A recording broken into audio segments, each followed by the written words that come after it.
You're not gonna believe this. My own chairman stole my pitch deck, like word for word. He tried to act like it was his big idea in front of the whole board. But guess what? I had already trademarked the concept. The look on his face when I told them. Priceless. I'm 33, bold as hell, and I pour my soul into every pitch like it's a performance on Broadway. I still remember the exact moment they called me into that glass conference room. Sunlight was pouring in. Everything looked normal, peaceful even. My phone buzzed with a calendar update. Q2 review, 15 mins, conf room C. Nothing unusual. But when I stepped in, 3 people were already there. HR legal. And my chairman, Graham De Silva, Mr. Harvard MBA, always in that smug navy suit with the pocket square like he invented charisma. I gave them a nod and tried to keep it light. Did we beat projections so hard that you're throwing me a surprise party? Nobody laughed. Not even HR Graham cleared his throat. Ethan, we appreciate your work on the Vision Sync deck, but after careful review, leadership has decided to terminate your employment effective immediately. I blinked. You what? Legal slid a folder across the table like it was a damn menu. Termination. NDA. Severance. The works. I didn't move. I just stared at Graham. Wait, the Vision Sync pitch, the one I wrote, the one you presented to the board last week like it was your idea? Graham gave me this politician smile. We're not here to debate ownership. You were acting as a company employee. Ideas developed during that time. Bullshit, I snapped. That deck was mine. I spent 3 months on it. I built the framework before I even brought it in here. The data, the branding, even the name. I trademarked it, Graham. You think I didn't protect it? HR looked panicked. Legal's face twitched. That's when I realized they didn't know. They thought I was just another overconfident creative who forgot to cover his ass. Graham leaned forward, calmer than ever. You'll want to review the exit terms. The longer you delay this, the less favorable it gets. I stood up slowly. My chest was pounding, but I smiled. Oh, I'll review the terms, but first, I think I'll call my lawyer, and then maybe the press. Graham's face twitched, just for a second. Just enough to let me know I hit a nerve. I walked out, folder in hand, adrenaline roaring in my ears. That was the day I got fired for being the most valuable person in the room. And it was just the beginning. I didn't go home right away. I walked straight to a tiny cafe 2 blocks down, the one with Wi-Fi that always worked, and cold brew strong enough to restart a dead car battery. I sat in the back corner, slammed my laptop open, and pulled up the file I'd been quietly building for the past 4 months. Project, Vision Sync owner, Ethan ROURKE. Trademark. Registered, March 4th. Concept description, proprietary predictive analytics. System for enterprise communication platforms. Yeah, I'd filed the trademark months ago. I wasn't naive, not anymore. I'd had another idea stolen early in my career, and I swore I'd never let that happen again. So when Vision Sync started taking shape, I filed. I kept the docs. I made sure every digital breadcrumb traced. Back to me. But I hadn't expected this. Not from my own chairman. I called Sam, my IP lawyer, former college roommate, and all-around pitbull in a bow tie. They fired you after presenting your deck? Like I was disposable, I said. Like I was just the intern who brought snacks, he whistled. You still have all the drafts? Every version, every note, email chains, even voice memos where I'm workshopping the concept out loud, Sam. Paused. Then we've got leverage. More than that, you've got options. And right then, something in me clicked. I wasn't just angry. I was done playing nice. Done letting suits like Graham smile their way into other people's work. I wasn't going to leak anything. Not yet. I wanted to win clean. I wanted justice, not just noise. So I made a plan. Step 1. Let them feel safe. I didn't contest the firing. I signed the NDA, but left a clause open with Sam's help. A tiny detail about pre-existing intellectual property not developed under company directive. Graham didn't even notice it. Step 2. Build louder, better, faster. I poured everything I had into a new version of Vision Sync.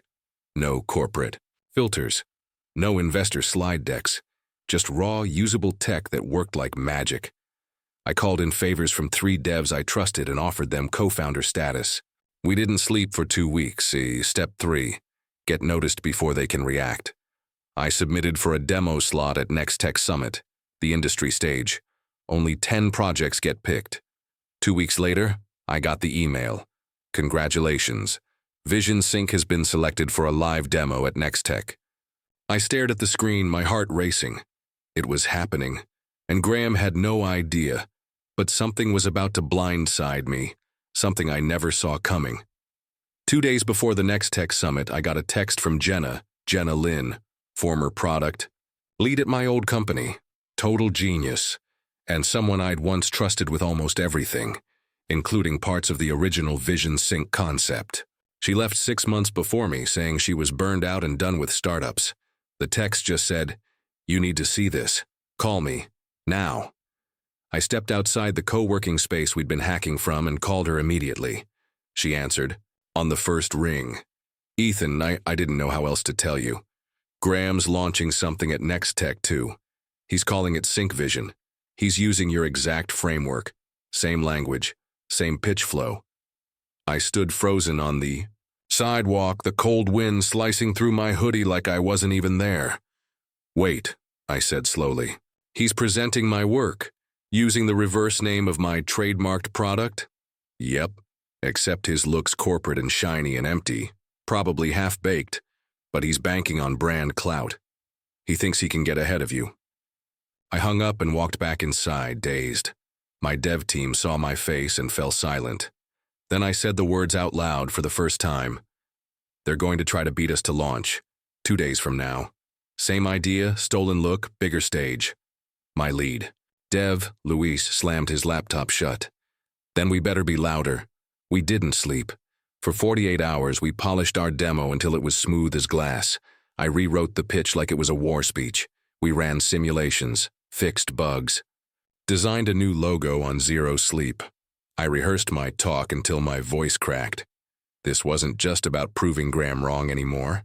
It was about proving me right. When we got to the summit, my badge said, Vision Sync, Independent. His said, Sync Vision, SAO, Stratus Corp. We locked eyes across the lobby. Graham gave me a patronizing smile, like I was a kid who snuck into the grown-up table. But I smiled back and said nothing. They went on before us. I watched from backstage. Graham's team wore matching suits. The pitch had fancy graphs and hollow promises. No live demo. No real-time results. Just vapor. The crowd clapped politely. Then, it was my turn. I stepped onto that stage, my heart thundering like a war drum. "Hi, I'm Ethan ROURKE, and this is what real innovation looks like." Behind me, the live demo started, and it worked. Seamlessly, the crowd leaned forward. One VC in the front row actually mouthed, "Holy shit." My last slide? A screenshot of the US Trademark office. Vision Sync TM registered to Ethan ROURKE. The applause hit like a wave, but I barely had time to catch my breath, because 5 minutes after I stepped off stage, someone tapped me on the shoulder and said, "You're gonna want to come with me now." I turned around and came face to face with a man in a blazer and badge. Not security, but something way more serious. "Darren Madsen, Legal Affairs, Stratus Corp," he said flatly. "We need to talk, privately." I followed him to a side hallway, barely lit. The noise of the summit faded behind me. He pulled out a slim envelope and handed it over. "Stratus Corp is filing a cease and desist. We believe your product infringes on proprietary assets developed while you were employed with us." I almost laughed. "You believe I stole from myself?" He didn't blink. "Per your employment contract, any material developed during your time at Stratus Corp is owned by the company." I took a slow breath and looked him square in the eye. "Then maybe you should read the clause in my exit agreement. Section 3B, pre-existing intellectual property, documented and protected before. Internal development. I didn't touch company resources. I built Vision Sync before I even pitched it to Graham. And I have receipts." His face shifted. Just a flicker, like he hadn't expected pushback. I stepped closer. Tell your chairman next time he wants to steal something, he better check the trademark registry first. I walked away. My hands were shaking. My adrenaline had peaked hours ago, and now it was turning to something colder. Clarity. Stratus Corp had nothing. They were bluffing. And worse, they were bluffing in front of the entire tech world. By the time I got back to the main room, Twitter, or whatever it was now, was exploding. Clips of my live demo were going viral. People were tagging Stratus Corp, dragging them for launching a knockoff and failing to execute. VCs were posting my slides. Reporters were calling Vision Sync the only real innovation at the summit. An hour later, Jenna texted me again. You just made TechCrunch front page. You won. But I didn't feel victorious. Not yet. I needed to end it. I called Sam. Time to go public. Send the cease and desist backs along with our suit. Trademark infringement, defamation, and misappropriation of intellectual property. He laughed. Thought you'd never ask. By nightfall, Stratus Corp was in full-on PR damage control. Their press team issued a limp statement about internal confusion and unfortunate overlaps. But it was too late. The next morning I woke up to 312 new emails, mostly from investors, collaborators, and one surprising name I hadn't expected, Graham De Silva. His subject line? Can we talk privately? For the first time since getting fired, I sat back and smiled. I stared at Graham's email for a full minute before clicking. Subject, can we talk privately?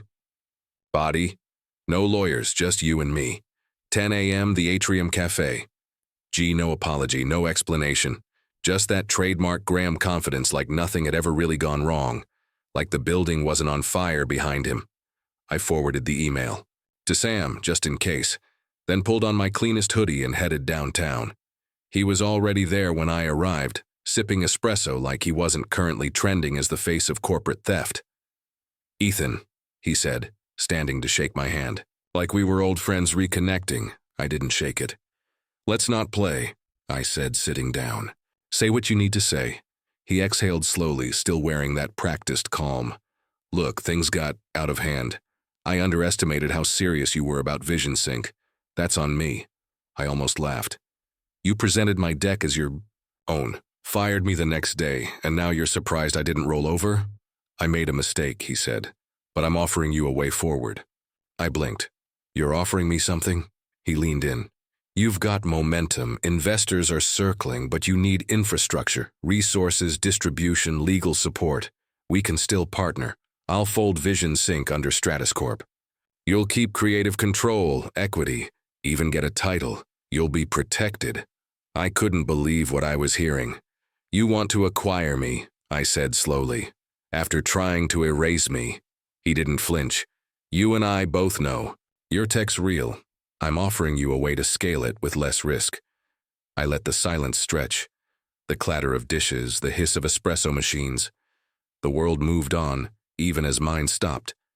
Then I said, no. He raised an eyebrow. You're walking away from 8 figures?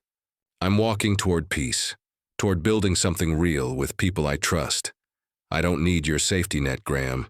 I need you to stop pretending you're the reason I succeeded. He sat back, expression unreadable. For once, he had no come back. I stood. You know what the difference is between us? You think power is the mic, but it's not. It's the story, and I own the story now. I left him there, his espresso half drunk and his empire crumbling around him. That afternoon, we finalized our seed round, $4.2 million from investors who wanted us scrappy, independent, and free. And that night, I took my team out for drinks. We didn't talk about Graham. We talked about users, features, the future. But somewhere between my second and third whiskey, I realized something. I wasn't angry anymore. I was free. 6 months later, we launched. Vision Sync 1.0 went live to 42 enterprise clients on day 1. The demo video from Nextech had clocked over 3 million views. Every time I refreshed our dashboard, another sales inquiry rolled in. We were lean, fast, and growing. exactly the way I always imagined. And Stratus Corp? They were unraveling. After our lawsuit went public, a few ex-employees came forward. Some had receipts. Others had worse. Turns out, VisionSync wasn't the first idea Graham had repurposed. It was just the first one someone fought back on. TechCrunch ran an expose, then came the shareholder meetings, then the board vote, and finally, Graham De Silva was removed as chairman. When I read the headline, I didn't cheer. I just exhaled. It wasn't joy I felt. It was a kind of peace I hadn't known in years. Not revenge, just the quiet satisfaction of watching truth win without having to scream. I thought about calling him, about telling him there were parts of his leadership I once respected, even admired. That his betrayal hurt not because he was cruel, but because he wasn't supposed to be. But I didn't call. Some stories end better when they're left unfinished. A few weeks later, I stood on stage again, this time at our first VisionSync user summit. The lights were warm. The crowd was ours. My dev team sat in the front row, half of them wearing goofy t-shirts they'd made with original recipe printed in bold. I smiled into the mic. "You all know our story," I said. "It started with a stolen deck, but it ends with us owning every part of it. The code, the idea, the name. VisionSync was always about clarity, and today, that's exactly what we have." Afterward, someone in the audience asked me, "Do you feel like you won?" I paused, thought about it. "I feel like I got to build something honest," I said. "And in this industry, that's the rarest win of all." And that was the truth. I didn't burn bridges. I didn't go nuclear. I built what I believed in, surrounded by people who believed in it too. Graham will probably land somewhere else. People like him always do. But every time someone types visionsync.com into a browser, every time a team uses our platform and finds new ways to connect, I'll remember something. He copied my deck, but he'll never own the story. I do.